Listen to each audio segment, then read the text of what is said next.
ఒక అరుదైన గ్రామం ఉంది. అక్కడ వీధుల్లో ట్రాక్టర్ల శబ్దం కాదు, వేల కొద్దీ పాముల బుసలు వినిపిస్తాయి. మరణంతో ఆడుకుంటూ ఇక్కడి ప్రజలు కోట్లు సంపాదిస్తున్నారు. అదే చైనాలోని జుసికియావో గ్రామం. దీన్నే స్నేక్ విలేజ్ అని కూడా పిలుస్తారు. కేవలం 1000 మంది జనాభా ఉండే ఈ ఊళ్ళో ఏటా 30 లక్షలకు పైగా పాములను పెంచుతారు. ఇక్కడి పిల్లలు పాములతోనే కలిసి పెరుగుతారు. 1980లో ఒక చిన్న ప్రయోగంగా మొదలైన పాముల పెంపకం ఇప్పుడు వారి సంప్రదాయం.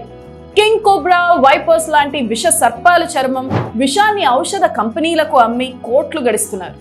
ఇదంతా ప్రభుత్వ లైసెన్స్, కఠినమైన ట్రైనింగ్ తో జరుగుతుంది. కానీ ప్రాణాలకు తెగించి ఇన్ని పాములతో సహజీవనం చేసే వీరు కూడా ఒక్క పామును చూసి మాత్రం వణికిపోతారు.